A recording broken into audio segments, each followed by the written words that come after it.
Europe আমেরিকার দাবানলের আগ্রাসী রূপ পুড়ে ছাই করে দিচ্ছে সবকিছু। প্রাণে বাঁচতে ছোটাছুটি করছেন প্রাণীরা, আর বাড়ি ফিরছে কেবল ছাই পাচ্ছেন বাসিন্দারা বাড়ি ফিরে। তারা বলছেন যে ক্ষতি হয়েছে তা তাদের কল্পনার বাইরে। গ্রিস, ফ্রান্সের পর পুড়ছে নেদারল্যান্ডসও। অন্যদিকে ৭০০টিরও বেশি বাড়ি ধ্বংস হয়ে গেছে যুক্তরাষ্ট্রের ওয়াশিংটন অঙ্গরাজ্যে। প্রাণে বাঁচতে প্রাণান্তকর চেষ্টা। গ্রিসের দমকল কর্মীরাও পেরে উঠছেন না ভয়াবহ এই দাবানলের সঙ্গে।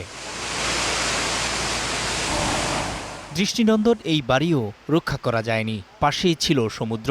বিশাল জলরাশি থাকলেও তা থেকে পানি এনে যে দাবানল নেভাবে তা সম্ভব হয়নি, কারণ প্রবল বাতাসের কারণে কাজ করতে পারছিল না ওয়াটার বোম্বারগুলো। ফলে পুড়ে ছাই হয়ে গেছে সব। পুড়ে যাওয়া বাড়ি দেখে হতবাক গ্রিসের পশ্চিম এটিকা অঞ্চলের বাসিন্দারা। মনে হচ্ছে যেন আমার হৃদয়টা ছিঁড়ে ফেলা হয়েছে, কারণ জায়গাটা খুব সুন্দর ছিল। আমরা এখানে গ্রীষ্মকাল কাটাতাম, আর এখন এখানে কিছুই নেই। প্রবল বাতাসের কারণে ছড়িয়ে পড়া দাবানল এথেন্সের পার্শ্ববর্তী এলাকাসহ গ্রিসের একাধিক অঞ্চলে ছড়িয়ে পড়ে। হিমশিম অবস্থা হয় উদ্ধার ও দমকল কর্মীদের। ফ্রান্সেও একইভাবে পুড়ছে সব। দক্ষিণ পশ্চিমাঞ্চলের লেপোর্জ শহর থেকে সরিয়ে নেওয়া বাসিন্দাদের ৩ আগস্ট থেকে বাড়িতে ফেরার অনুমতি দিয়েছে কর্তৃপক্ষ। আমি ভেবেছিলাম শুধু দোয়ার জন্য আমরা চলে যাচ্ছি। আমি ভাবিনি যে ফিরে এসে আমরা এই দৃশ্য দেখব।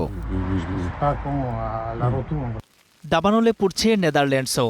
লিমবার্গ প্রদেশে গত ৪ আগস্ট ছড়িয়ে পড়ে বড় ধরনের দাবানল। বিধ্বংসী দাবানল গ্রাস করেছে যুক্তরাষ্ট্রের ওয়াশিংটন অঙ্গরাজ্যের স্পোকেনকেও।